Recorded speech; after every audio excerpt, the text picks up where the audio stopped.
Imagine the market as a huge money game, and you're just a small player. Now picture massive banks and institutions trading billions of dollars, where every move they make can drastically change the price. The question is, do you want to just follow the crowd and get stuck behind them, or do you want to know exactly where the big money entered the market and jump in at that point? In this video, you'll learn how to spot order blocks, see the footprints of smart money on the chart, and enter exactly where the professionals enter, not the regular crowd.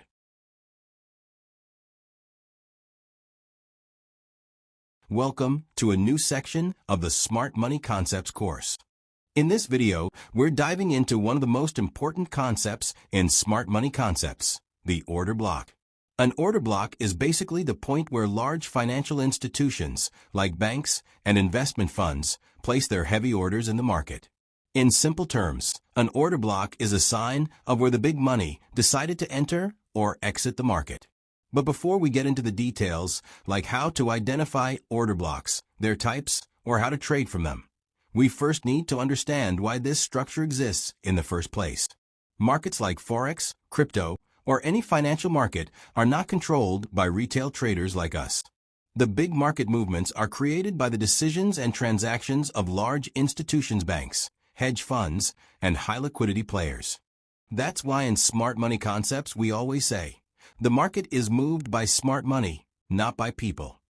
Now imagine a bank wants to take a buy position. Let's say they want to invest $100 million on euro-dollar. If they enter the entire position at once, what happens? As soon as the buy order is placed, all the available sell orders get consumed, price shoots up instantly, and the bank itself ends up entering at a worse price because their own massive order pushed the price higher. This is called slippage, a price jump caused by too much liquidity entering at once. To avoid this, banks use a smarter approach. Instead of entering all at once, they split their entries into smaller parts. This is called scaling in. For example, they might enter part of the position at 1.0800, another at 1.0790, and more at slightly lower prices, because they want to buy at the low and sell at the high. This has two key benefits. 1. Their entries don't push the market up too fast. 2. They get enough liquidity from sellers to fill all their buy orders. But how does that look on the chart? Before a major market move happens, you'll often see several candles forming in one direction, usually with long bodies, then a short range or small pullback. That small accumulation area is where the banks are building up their positions. That's what we call an order block. So in simple words, an order block is the footprint of smart money, the zone where big institutions place their orders before the market made its main move. When you identify this zone on the chart, you're basically finding where the banks entered. Let's say the market is moving down. Suddenly, you see a few strong bearish candles, but then a powerful bullish candle appears and breaks market structure, a change of character. That bullish move shows that smart money has stepped in with buy orders. Now, if you look back and mark the last bearish candle before that bullish move, that candle or that small area is your bullish order block. Why? Because that last bearish candle was where the banks were filling their buy orders, and once those were filled, the market pushed strongly upward. Order blocks are signs of what's happening behind the scenes in the market.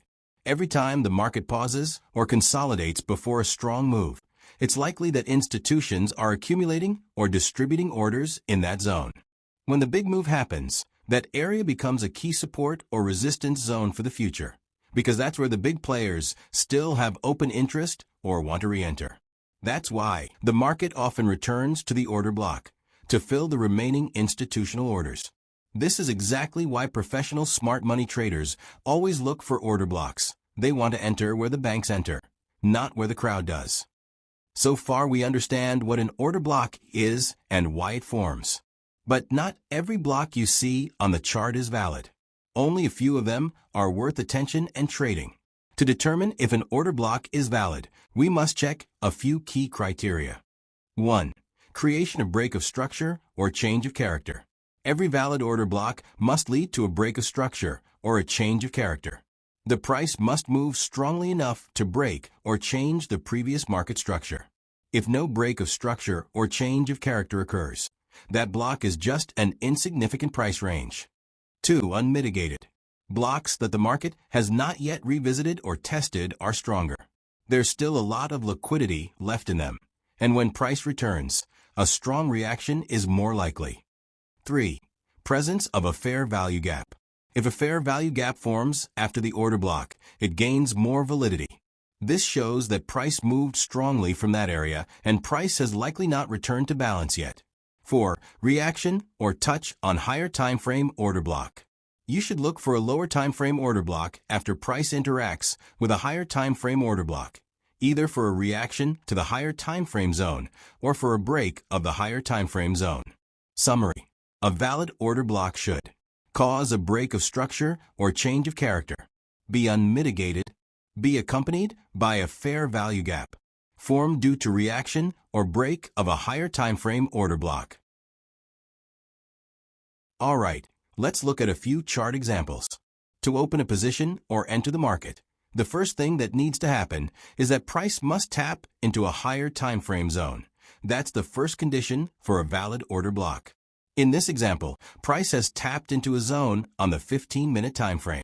You might think this zone, or this order block, has violated the unmitigated condition. But in the second part of the order block lesson, we'll learn that if an order block has been mitigated, but not by more than 50%, it's still valid, though only the remaining 50% of it, not the whole block. Now, after price taps into that higher time frame order block, we go down to our entry time frame, which is 1 minute. On the entry time frame, after reacting to the higher time frame zone, price forms a change of character. The zone remains unmitigated, and an FVG is also created. But this order block itself has an important detail. When identifying an order block, the first rule you should learn is that, for a bearish order block, you must look for the last bullish candle before the drop. Price doesn't always respect this rule perfectly, but an even more important point is this. You should identify the candle from which the FVG begins. And, on a more advanced level, the true order block is the candle that created the larger FVG. In this example, that candle is right here, and that's exactly where our entry takes place.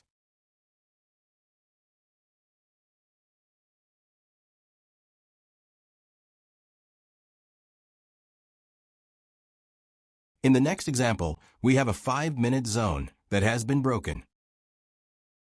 When we move down to the 1-minute time frame, we can see that it was actually an order block that caused the break of that 5-minute zone. It also created a change of character, remains unmitigated, and formed an FVG as well. Therefore, our entry will be based on this order block.